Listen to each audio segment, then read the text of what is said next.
You are about to enter a new arc, and this major shift is going to surprise you. Most people are going to call it anxiety, but trust me, once you understand this arc, your life is never going to feel the same again. But don't move too fast because the Barbault Basket doesn't offer an easy way through, and you have to understand what's underneath this story first. Because how you understand this shift right now may decide the version of you become on the other side of it. If you've felt a strange, specific pull lately toward independence, toward finally standing on your own 2 feet financially or emotionally, toward a vision of your life you can almost touch but haven't said out loud yet, this is for you. Stay with me. There are 7 signs this is already moving through you, and by the end, you'll know exactly which one is yours. Before we go further, if any part of you has been thinking, I need to stop relying on this lately, whether it's a person, a paycheck, or a habit, drop a yes below. Let's see how many of us felt this coming. Let's slow down and look at what's actually happening up there, because the meaning lives in the mechanics and it lines up with what you've been carrying more closely than you'd expect. Jupiter is sitting in Leo, directly opposite Pluto in Aquarius. That opposition is the handle of the basket, the tension that makes the whole shape move. And this is exactly where the anxiety comes from. Jupiter in Leo wants you visible, confident, taking up space. Pluto in Aquarius wants the old structure underneath you rebuilt from the ground up. When those two pull against each other, what you feel is that tight, low-grade hum, the one that spikes when you check your account balance or when someone asks, "What's the plan?" and you don't have a clean answer. That's not you falling behind. That's the opposition pressing on the exact spot where you've been avoiding a real conversation with yourself. Then there's Pluto in Aquarius on its own, asking a much bigger question. What structure have you been depending on that was never built to hold your whole weight? This is where the financial burden lives. The number you owe, the number you should have saved by now, the exhausting feeling of being one unexpected expense away from panic. Pluto doesn't hand you a windfall to make that feeling disappear. It hands you clarity, the kind that makes you finally open the account you'd been avoiding, finally name the actual number. Now bring in Uranus sitting in Gemini, linking into this pattern in easy flowing angles. Uranus is the sudden idea, the switch that flips without warning, and here it arrives as clarity instead of chaos. This is the version of you that you want to become, showing up as a plan instead of a fantasy, not someday, a number in your head, a decision you didn't realize you'd already made. And Neptune in Aries rounds out the shape, the planet of vision in the sign of raw first-person will. Neptune in Aries is where the emotional barriers get named out loud. The guilt about wanting more, the fear of disappointing someone by finally putting yourself first, the old belief that needing help is safer than standing alone. Neptune doesn't dissolve those barriers gently. It asks you to imagine your future clearly enough that the barrier finally looks smaller than the vision. 4 planets, 1 opposition holding the tension, 3 flowing connections releasing it. This is why it lands on you specifically. You've been the one quietly calculating what freedom would actually cost, in money, in energy, in who you'd have to stop leaning on. This week, the sky hands you the blueprint. If you felt a specific low hum of restlessness about money, about needing someone, about waiting for permission to go after the life you actually want, that's not impatience. That's not ingratitude for what you have. That's your nervous system already sensing that the structure around you is about to loosen before your conscious mind has caught up. You're not overreacting, you're early. You don't need all 7. 2 or 3 landing is enough to know the sky found you. And honestly, if you're being fully honest with yourself, you probably already know which ones before I even finish describing them. Sign 1. A sudden, sharp discomfort with depending on anyone. Financially or emotionally, something in you has started flinching at the word need. Asking for help feels heavier than usual, even from people who love you and have never once made you feel small for asking. You might catch yourself rehearsing how to say, "I've got it," before anyone's even offered. This is Pluto in Aquarius, quietly asking whether the support you've been leaning on is actually support, or just a habit you never questioned, and whether some part of you has already decided the answer. Sign 2. A number keeps showing up in your head uninvited.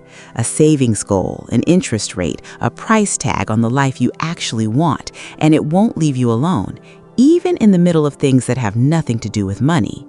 You do math in the shower. You do math falling asleep.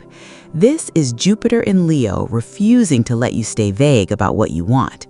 Vague wants are safe because they can't be measured, and measured wants can be missed. Jupiter's done letting you hide there. Sign 3. Irritability toward anything that feels like a leash, a schedule that isn't yours, a relationship where you're always the one adjusting, a job that only ever asks and never gives back in kind. If that's felt suddenly unbearable in a way it didn't a few months ago, if you've caught yourself snapping internally at things you used to just absorb, that's not you becoming difficult or ungrateful. That's Uranus in Gemini wiring your nervous system for a version of your life with more room in it and making the current cramped version harder to tolerate on purpose. Sign 4. A vivid, specific daydream about your future that keeps repeating, almost frame for frame, not a vague someday maybe, an actual scene, where you're living, what you're doing with your time on an ordinary Tuesday, who isn't in the picture anymore, not out of resentment, but because you simply don't need them to hold you up the way you used to. This is Neptune in Aries handing you a preview and insisting quietly but firmly that it isn't fantasy. It's a draft you keep rewriting because part of you already believes it's coming. Sign 5. A pull to separate your worth from your income and your income from your worry. You might find yourself wanting to actually look at your finances clearly for the first time in a long while, not out of panic, but out of a strange, steady curiosity about what's genuinely possible if you stopped flinching every time you open the app. That clarity is the Jupiter-Pluto opposition doing exactly its job, confidence and restructuring working on the same wound at the same time instead of taking turns. Sign 6. Dreams about doors, keys, or being suddenly alone somewhere that doesn't feel frightening. An empty apartment that reads as relief instead of loneliness. A key that's yours and no one else's. A door you unlock yourself, walk through, and close behind you without checking to see who followed. Your subconscious is rehearsing independence in private well before your waking life has caught up to what it already knows. Sign 7. A strange, steady calm sitting just underneath all the wanting. Not desperation, not "I need this to happen right now or I'll fall apart." Just a quiet, almost stubborn certainty that you're allowed to build this on your own terms and your own timeline with nobody's approval required first. This is the basket configuration itself, tension and flow held together at once, proving that real, structural change doesn't need panic to be genuine. Which one hit? Really sit with that for a second before we go further. Let's put this in plain language. Imagine you've been renting your life. Someone else holds the lease. A paycheck you didn't design, a relationship you keep adjusting yourself to fit, a plan someone else handed you a long time ago. It's worked, it's been livable, but it was never actually yours.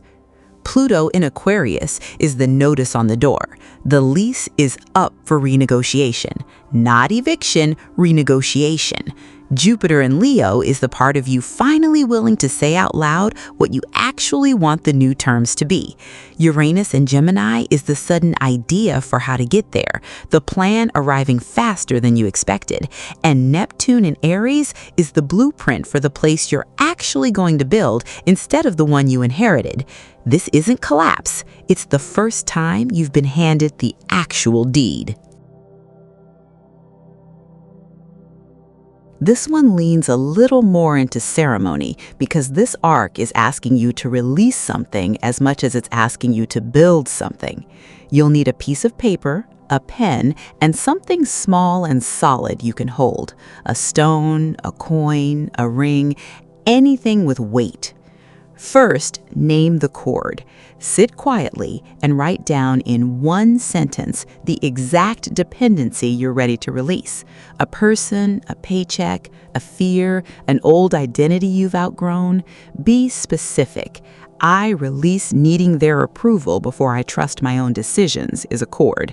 I want to be better is not. Second, cut it symbolically. Read the sentence out loud once, then tear the paper in half, a clean, deliberate motion, not rushed. As you tear it, say quietly, "This no longer holds me." You're not erasing the person or the past, you're just ending the grip it's had on your next move. Third, set the anchor. Hold the stone or coin in your closed hand. This object now represents the independent version of you, steady, self-directed, no longer waiting for permission. Set an intention into it in one sentence. I am building this on my own terms.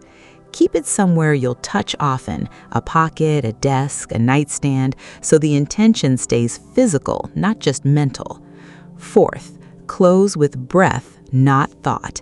Take 5 slow breaths, counting 4 in and 6 out.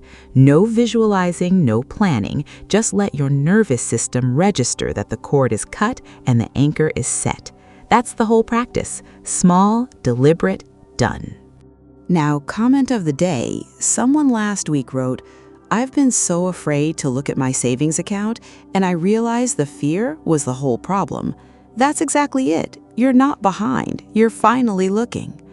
So tell me, which sign hit closest? The number in your head, the pull toward the empty apartment, or the strange calm underneath it all? Drop one word: number, door, or calm. I read every comment, and next week picks up right where this one leaves off. If this found you at the right moment, subscribe so you don't miss what happens once the lease renegotiates. I'll see you on the other side of it.